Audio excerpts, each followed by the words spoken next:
se reconnaître comme proche aidant et quels sont nos rôles comme proche aidant. Alors, on a le plaisir de rencontrer ce soir M. Jean-Guy Genet, et qui a été une dizaine d'années proche aidant et qui va nous partager, qui va partager avec nous son expérience. Alors, M. Genet, Bonsoir. bonsoir. Et il paraît que c'est difficile de se reconnaître comme proche aidant. C'est toujours le pire problème quand on s'occupe d'une personne malade, c'est de se reconnaître vraiment comme proche aidant. Et vous, votre expérience, là, vous a amené, à un moment donné, à coller à votre rôle l'expression proche aidant. Comment c'est arrivé dans votre cas? C'est arrivé du fait qu'on a des amis qui nous ont rencontrés, qui nous rencontraient régulièrement. Et puis, quand mon épouse a commencé à faire de l'Alzheimer, et puis à ce moment-là, c'est que le type m'a dit, écoute, tu rentres dans un rôle, tu t'en viens proche aidant, puis tu commences à l'être, tu sais. Ah ouais? Il faut que tu te rentres ça dans la tête parce que tu vas être pratiquement continuellement avec ton épouse, puis à t'occuper d'elle. Donc, à partir de ce moment-là, là, vous avez eu les premiers indices là, hein, que vous étiez dans un rôle de relation où il y avait plusieurs tâches qui s'accomplissaient par vous. Ouais. Alors, donc, comme rôle que vous avez joué durant la période où vous avez été proche aidant, en gros, ça ressemblait à quoi?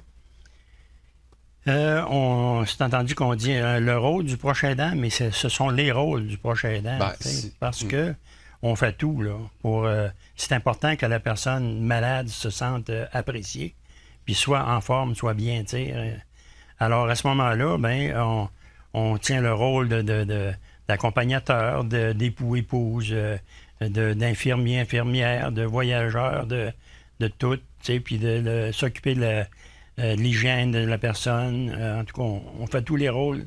Un rôle qui est très, très accaparant. Et pour vous, est-ce que durant cette période-là, vous avez rencontré des limites? Oui, à la longue, ce qui est arrivé, c'est qu'on souffre d'épuisement, puis ça est arrivé dans mon cas. Et puis, comme tu as raison, ben, je le voyais pas. Parce qu'en tant qu'intéressé, on voit pas trop ce qui se passe. T'sais. On s'oublie. Oui, absolument. Alors, ce qui est arrivé, c'est que mon fils, qui travaillait à Montréal, est venu une fin de semaine, puis quand il m'a regardé, il dit « Écoute, père, je pense qu'il est temps qu'on fasse quelque chose. » Alors, à ce moment-là, c'est qu'on a commencé vraiment à prendre les démarches, à faire les démarches pour avoir de l'aide. Bon. Donc, là, les démarches pour avoir de l'aide, là, vous ont amené, évidemment, à rentrer en contact avec probablement des gens qui dispensaient des services. Ouais. Mais vous, si je comprends bien, là, c'est l'épuisement, c'est l'importance de la tâche que vous aviez qui a fait en sorte qu'à un moment donné, des proches vous ont dit « Oups, là, ça va plus. Ouais. » Mais est-ce que, avec l'expérience que vous avez, là, pour les gens qui nous écoutent toujours, est-ce qu'il y aurait d'autres moyens de se reconnaître ou d'arriver à comprendre qu'on est dans une relation particulière avec la personne qu'on aide? C'est de ne pas s'isoler, première des choses, parce qu'on s'isole quand on s'occupe d'une personne malade. Et puis, ce qui arrive, c'est que d'aller vers les gens, de ne pas avoir peur d'aller vers les gens pour avoir de l'aide, tu sais. Et les gens de la famille, est-ce que c'est des gens qui peuvent être aidants dans ce sens-là? Les gens de la famille peuvent nous aider. Par contre, ça ne donne pas à tout le monde de le faire parce que les gens ont encore leurs occupations et tout ça. Puis il y a l'éloignement aussi, puis la famille est dispersée. Là. Absolument. Fait que, puis là, ben, c'est entendu que c'est le temps de demander de l'aide, hein, en passant par les intervenants du CLSC. Qu'est-ce que vous diriez là, à un proche aidant qui vient de se découvrir là, et puis qui dit, bon, mais moi, demain matin, là, j'aimerais ça en parler là, de ma situation avec quelqu'un. J'ai été chanceux C'est une intervenante qui est venue à la maison puis qui m'a parlé sans vouloir trop faire de publicité, qui m'a parlé de l'association des proches aidants. Mm-hmm. Alors, à ce moment-là, bon, il organisait des soupers. Et puis, je suis allé à un premier souper, puis ensuite de ça, un deuxième. Et puis, ça m'a fait rencontrer des gens qui étaient à peu près dans les mêmes situations que moi, tu sais. Alors... Donc, ça va de soi d'être proche aidant. C'est difficile de se reconnaître comme tel. Absolument. Et quand on accepte les rôles, quand on accepte cette situation-là, on joue les rôles qui se présentent, puis on s'oublie. Absolument. Puis on arrive à de l'épuisement, puis à partir de là, mais se parler, rencontrer des gens, pour vous, là, hein, ça a été bénéfique. Ça a été le salut, ça. Ça a été mon salut, ça. Puis avec les contacts que j'ai maintenant avec d'autres proches aidants, on s'aperçoit qu'eux autres mêmes viennent puiser de nos ressources. Si moi, je suis dans une situation de proche aidant, je suis épuisé, là. Quelle a été pour vous, là, la bougie d'allumage? On l'a vu tantôt, c'était votre famille. Mais si ma famille est loin, là, je fais quoi? Ça prend absolument des amis proches ou encore des connaissances, quelqu'un qu'on connaît qui est déjà impliqué dans un rôle de proche aidant et puis qui peut nous ouvrir la porte de différentes portes pour s'aider, être capable d'avoir quelque chose. On trouve qu'on n'en fait jamais assez, puis on se culpabilise si on s'impatiente. Tu sais, des fois, ça peut arriver, hein, parce que c'est pas toujours rose, tu sais. Alors, tu sais, on se reproche de s'être impatienté et d'avoir parlé fort à une personne ou des choses comme ça. Il faut bien voir qu'on a des limites. Oui. Et l'aide qu'on peut aller chercher aussi peut nous aider. Mais il ne faut pas seulement regarder le côté négatif d'être proche aidant aussi, parce qu'il y a des joies incroyables. Alors, si on en parlait? Ouais. Parce que quand la personne malade, on rend service, on fait un petit quelque chose de la personne qui est malade, puis qu'elle nous regarde avec l'amour, puis elle nous dit « Ah! » Puis tu sais, qu'elle nous prend les mains, puis qu'elle nous colle, tu sais. Puis ça, c'est la récompense. Alors ça, c'est votre... ça, là... Bon. Et si on n'avait pas les proches aidants pour s'occuper des nôtres, j'ose penser là, hein, qu'on aurait de sérieux problèmes. Ah oui, des sérieux problèmes. Oui, absolument. Alors, en conclusion, Monsieur Genet, le message qu'on pourrait laisser à ceux qui nous écoutent et qui viennent de comprendre qu'une situation de proche aidant, c'est une situation qui nécessite, à un moment donné, de s'occuper de soi. Oui. Alors, vous leur diriez... N'ayez pas peur de demander de l'aide. Puis, attendez pas l'épuisement pour le demander. Puis, reconnaissez-vous comme proche aidant. Espérons, M. Genet, qu'on vient d'allumer là, des pistes qui vont amener des gens à se sentir mieux dans ce rôle de proche aidant et qui n'hésiteront pas à en parler et à aller chercher de l'aide. Alors, merci beaucoup. Merci, M. Fleury.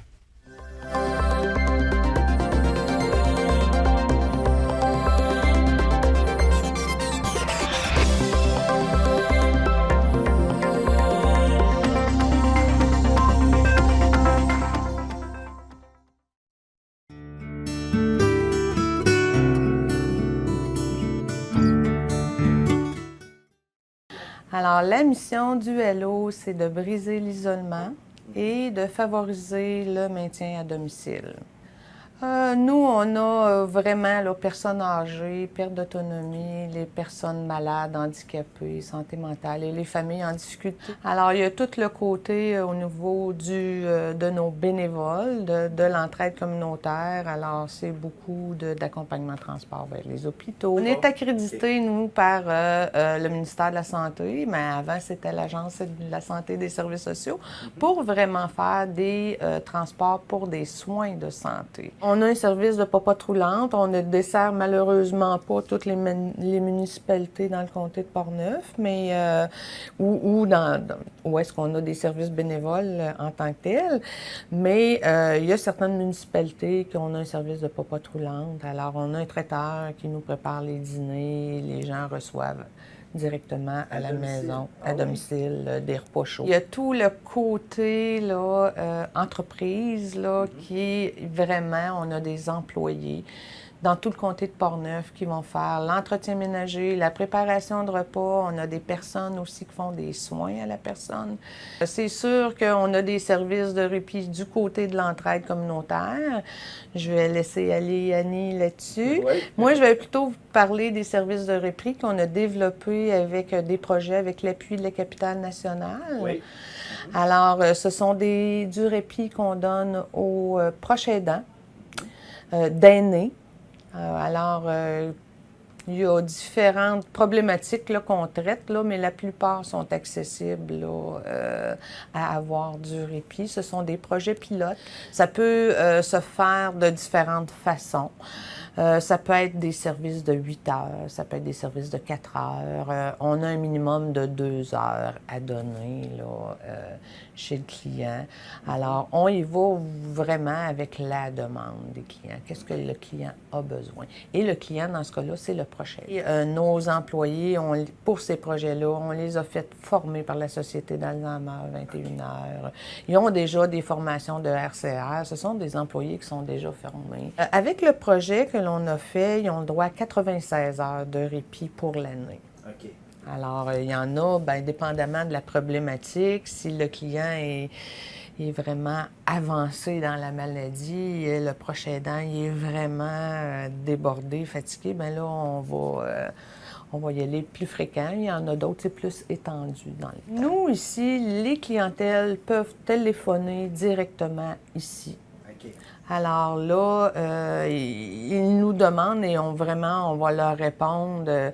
Ici, les gens peuvent téléphoner pour à peu près n'importe quelle problématique. Puis c'est certain que si on n'est pas capable de les aider là, on va prendre leur nom, leur numéro de téléphone, on va chercher les ressources. Moi, j'ai toujours eu la difficulté là, à ne pas répondre à quelqu'un. On a aussi un site Internet qui peuvent interagir dessus. Ils peuvent... Ils voient vraiment tous les services. On fait partie de la ligne 211. Nous, ici, quand on aidait les gens, que ce soit avec la papate roulante, que ce soit avec l'accompagnement transport, il y a plein de services. Les visites d'amitié, ça naît du répit aux proches aidants. Pendant qu'il y a des bénévoles qui s'occupent de ces gens-là, bien, les proches, la famille, ils peuvent avoir leur répit à ce moment-là, mais à l'époque, on ne parlait pas de cette façon-là et ça l'a permis vraiment aussi de développer des nouveaux projets, des nouvelles choses, parce qu'on s'est rendu compte qu'à un moment donné, oui, il y avait des manques, oui, il y a des personnes qui ont des besoins, puis oui, les proches aidants, ils ont de la difficulté à se reconnaître comme proches aidants. C'est une des plus grosses problématiques. Alors, le Allô, on nous rejoint en téléphonant au 418-285-2935. Alors, on a plusieurs lignes, elles sont en cascade. Vous avez besoin juste de ce numéro-là. Quand il y a un interurbain, on a une ligne 800, là, 800-470-4256. Il y a notre site Internet, lehallo.ca. Alors, puis on est sur le site de la ligne 211. On est facilement retraçable. En ce qui me concerne aujourd'hui, je vais parler plutôt de l'atelier L'Évasion, qui est un service de répit pour les proches aidants. C'est un projet qui est en collaboration avec le C3S, la Société d'Alzheimer de Québec, Entraide communautaire Le Allô. Et c'est financé, on a reçu une subvention de l'appui Capitale nationale pour les proches aidants d'aînés. Okay. Nous, on reçoit la personne qui est diagnostiquée de maladie d'Alzheimer ou d'une autre maladie apparentée, autant que ce soit un trouble cognitif. On les reçoit ici en atelier, on fait des activités avec la personne qui a la maladie et pendant ce temps-là, le proche aidant, lui, peut se reposer pour se ressourcer, prendre du temps pour lui, pour elle. C'est un maximum de 8 personnes. Il faut que ce soit des gens qui soient en stade précoce de la maladie ou tout au plus au début de la phase modérée de la maladie. Quand c'est devenu trop avancé, bien là, ça demande plus des soins à la personne, plus d'accompagnement. On est 2 intervenantes avec une bénévole ou un bénévole. On a tous reçu la formation de 21 heures de la Société de l'Alzheimer de Québec. C'est ça qui nous permet d'intervenir là, avec nos gens. C'est une demi-journée de répit par semaine pour un aidé qu'on reçoit, le répit au proche aidant. Ça a lieu le mardi après-midi de 1h à 4h pour les secteurs entourant Donnacona. Neuville, Pont-Rouge, Saint-Basile, Cap-Santé, Port-Neuf, Donnacona. Pour ce qui est de secteur ouest, on a l'atelier qui se passe le jeudi après-midi, encore là de 13h à 16h. C'est au centre d'hébergement de Saint-Casimir.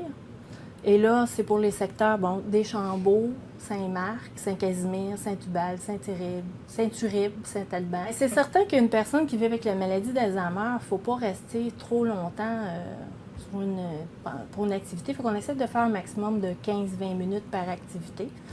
Moi, je commence toujours par un bienvenue, un tour de table, leur laisser s'exprimer sur qu'est-ce qu'ils ont vécu dernièrement, leur demander comment ça va. Puis on fait un petit tour de table.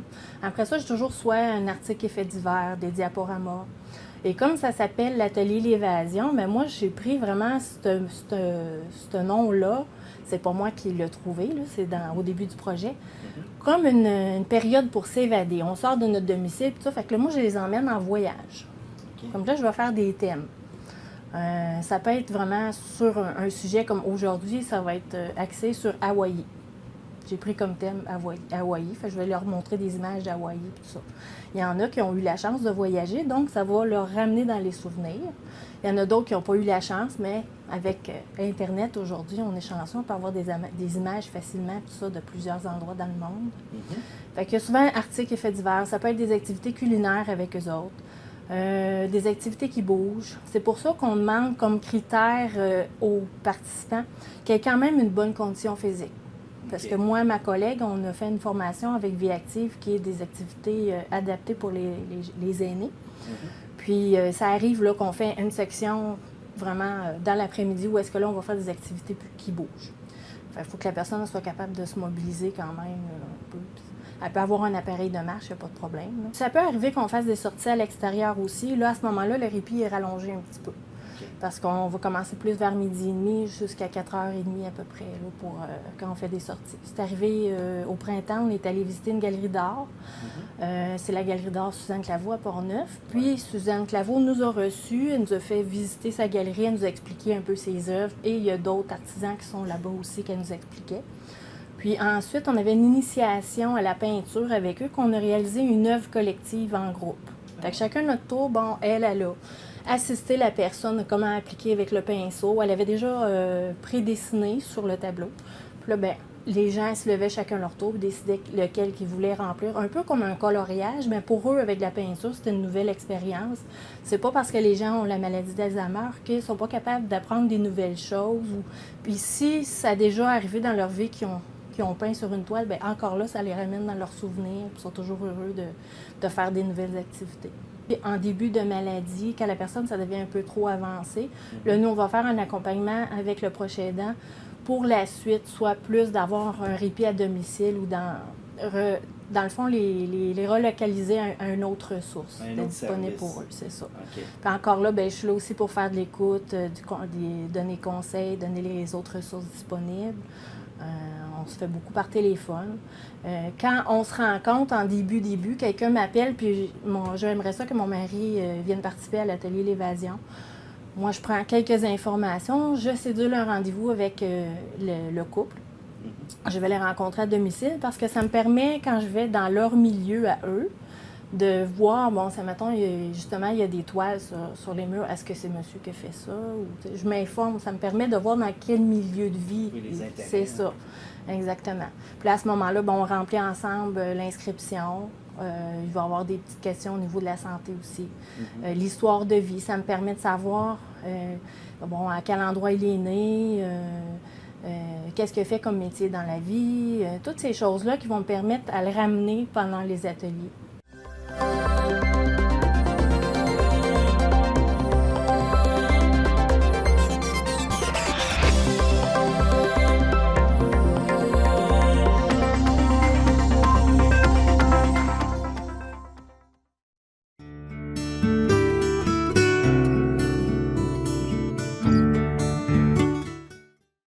La Société Alzheimer de Québec existe déjà depuis 30 ans.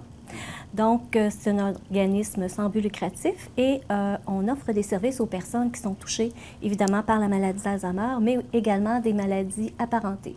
On fait référence ici à la maladie vasculaire, maladie corps de Lewy, Creutzfeldt-Jakob et frontotemporale. Alors, les personnes qui auraient reçu ce diagnostic-là peuvent venir chez nous et bénéficier de nos services. Les personnes qui ont reçu le diagnostic, mais aussi toute la famille, l'entourage, les amis, qui aimeraient en savoir davantage sur la maladie pour bien accompagner la personne. J'ai une conjointe qui approche de la retraite, qui vient de passer le seuil officiel de la retraite. Francine, elle a la maladie depuis maintenant 6 ans. Elle est hospitalisée dans un CHSLD depuis 4 ans. Donc aujourd'hui, elle est en assistance totale. Oui, on dit que pour une personne atteinte, il y a 10 personnes dans l'entourage qui sont touchées indirectement.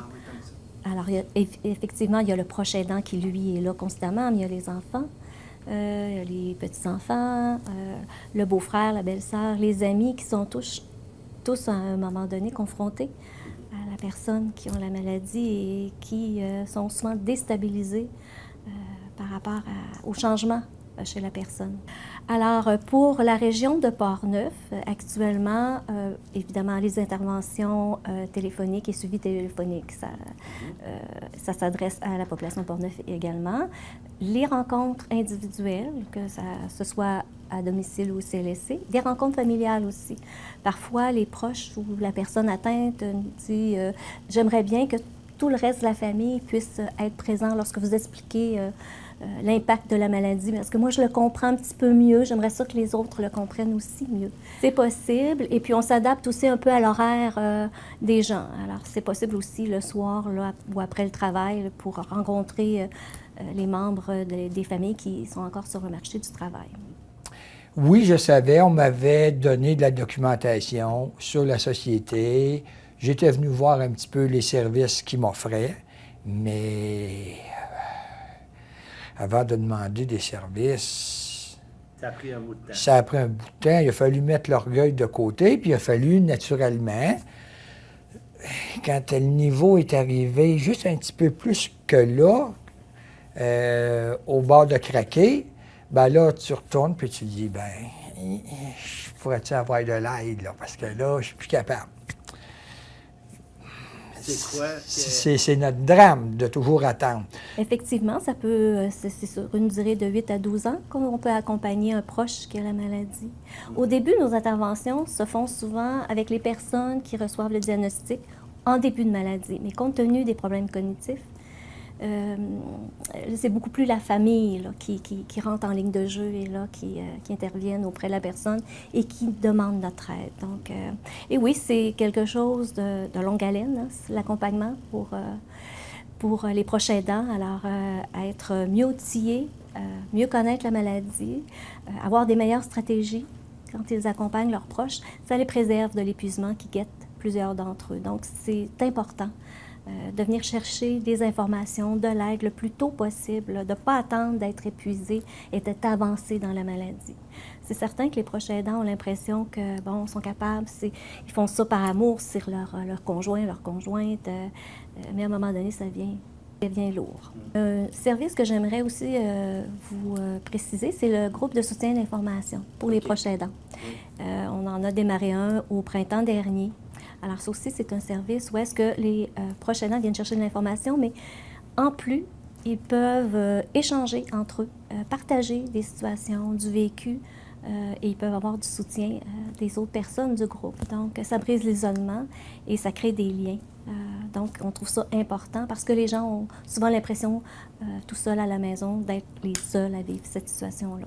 Oui, il y a de plus en plus de personnes qui sont touchées par des atteintes cognitives, par la maladie d'Alzheimer. On est de plus en plus connus, donc, de la population. On est connu de la population, mais aussi des intervenants des différents milieux, ce qui fait que on a des gens qui nous sont référés sur notre liste d'attente. On a des gens, mais on essaie d'y répondre le plus rapidement possible. Pour moi, c'était et c'était encore une grande aventure. Bon. la maladie Alzheimer, bon, tout le monde connaît un petit peu ce que c'est. On ne s'imagine pas, par contre, tout ce que ça implique au niveau de la famille, au niveau des enfants. Parce qu'on perd...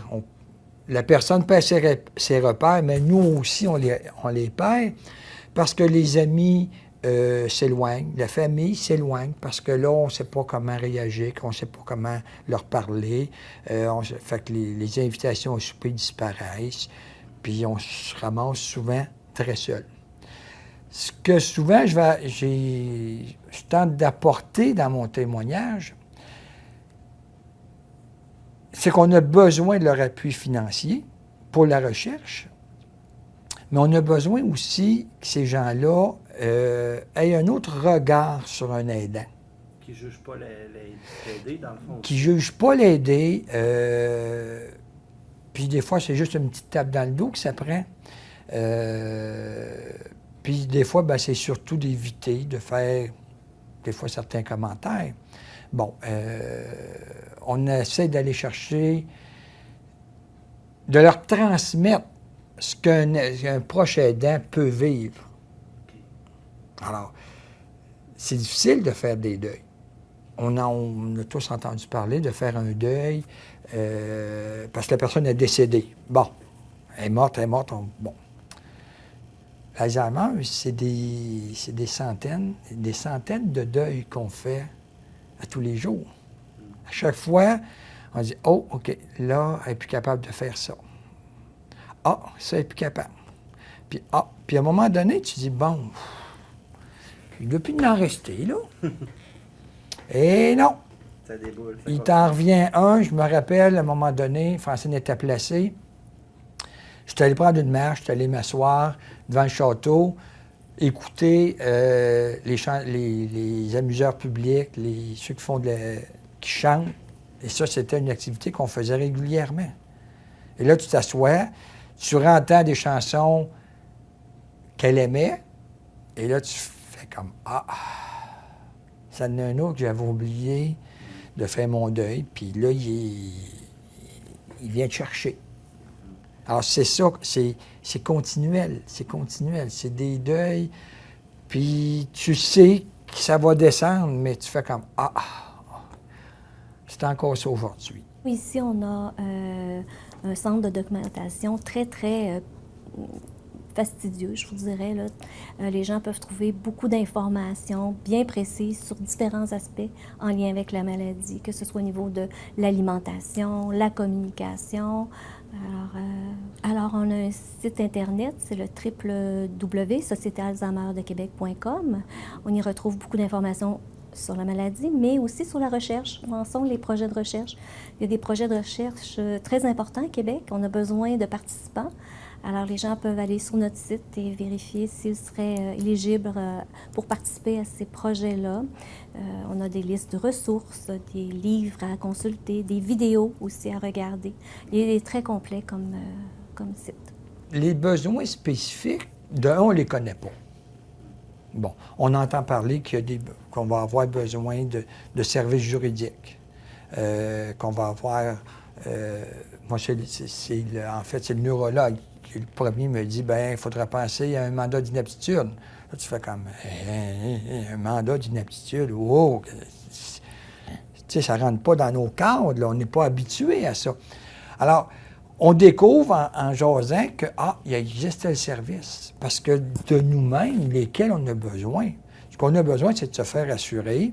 C'est ça, c'est ce que les gens nous disent. Qu'est-ce qu'on peut faire? Et lorsque le diagnostic est donné, il n'y a pas de mode d'emploi qui vient avec. Donc, nous, on est vraiment là pour les aider, pour qu'ils s'y retrouvent et puis qu'ils trouvent des façons là, de bien vivre malgré tout cette maladie-là.